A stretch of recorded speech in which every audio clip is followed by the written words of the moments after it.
guys, so today is Nusaybah's MRI. Nusaybah, Nunu, say hello. Look, hello. Is that you? And it's not like a normal MRI because for her, because she moves around, she needs to be sedated.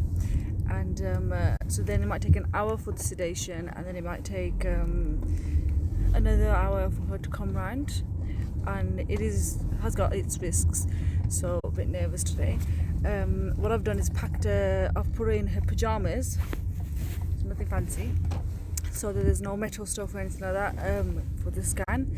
We've had to feed her at 7:45, and she has to stay hungry till about 1, so about 6 hours. Definitely there need to be no food, nil food. She can have squash or water up until 1 o'clock, so that's actually quite good. Before they never used to let you do that because she's starting to get a little bit whingy now. I suppose afternoon slot is really good because I would usually give her breakfast and she would usually have her lunch at 12, but now she has it at 1. What I did do is give her a whole Weetabix this morning and then gave her some Cheerios as well, so that just to fill her up properly before she starts her starvation. But she's fine. Nusaybah, you're looking forward to it, so I'm just going to keep you updated. You waiting? She's getting teary now. Hungry. So just annoyed because we took her there and they said she had a COVID swab, which we weren't made aware of, and because she hasn't had the swab, they can't do the MRI.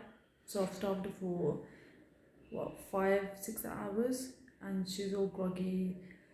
And now they tried their best to do the swab quickly now and move her to tomorrow. It's just a bit of a hindrance, and I know it's not their fault as well, it kind of is, but you just feel so frustrated, and then you're just like, at the same time you don't want to yell and make a scene because you think it must happen to quite a lot of people, you know what I mean?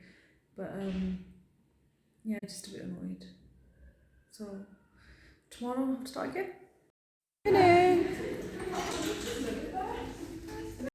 Okay, so I thought I'd record this as it happened. I'm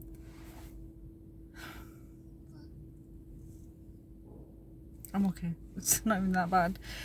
It's just, I don't know, to highlight the stresses you go through kind of thing. So as I said earlier, yesterday they had to change our MRI appointment.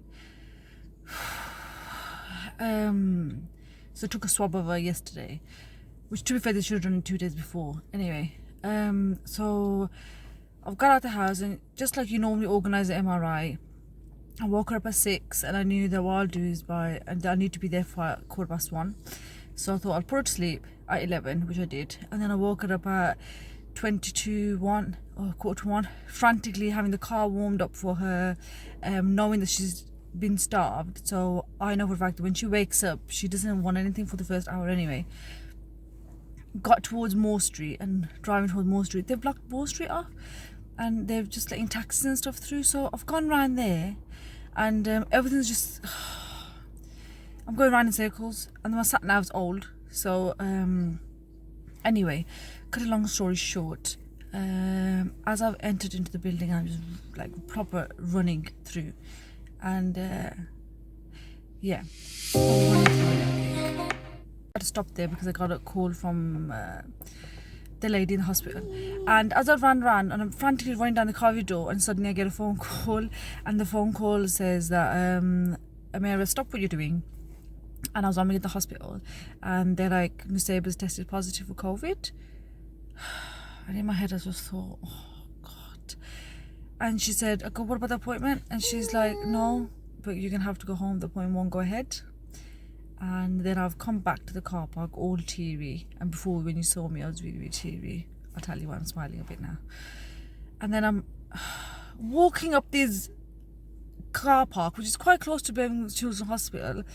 Why on earth they've got lifts that are like this narrow, I have no idea, because how I'm going to get her wheelchair in when she's on a wheelchair. But anyway, and I'm just walking, I just thought, forget this, getting all TV. And then I'm worried about her as well, that if she's got COVID, she's not showing any symptoms, and I was really worried. So I came in to show you, but then I just got a phone call, and they've asked me, was anyone positive in the house?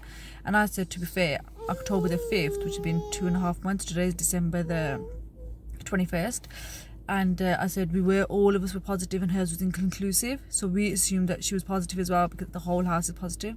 And they're saying that because it's not been 90 days, they might still be able to do it.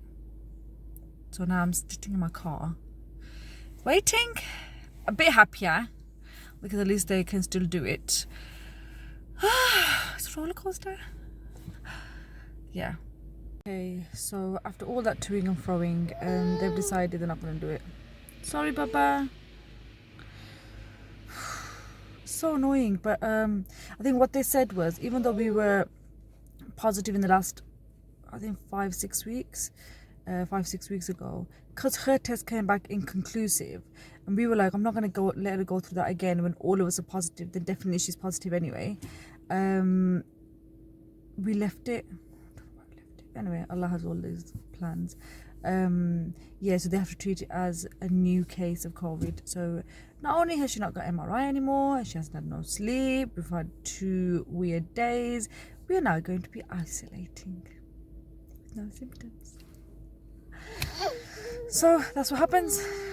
We're going home, baby. We're going home. I guess you just gotta,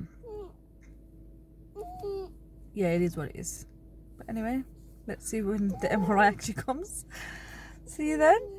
Okay, so we're home now. I'm in Nusaybah. Smile. You just gotta laugh, don't you? Honestly, it's just so silly. I just remember something funny, which is quite funny. I went in. To this world.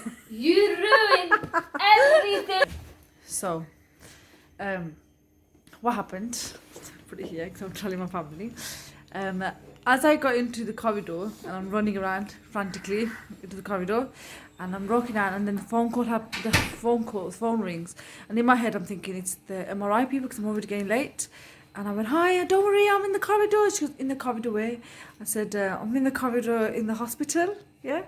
And she goes, okay, you're in the corridor in the hospital. Okay. She goes, stop where you are. Just stay where you are. I thought I was in one of those fields in the 28 days. Just stay where you are. And she'll go back to the car and I'll ring you back in a bit. How many days Just have to laugh.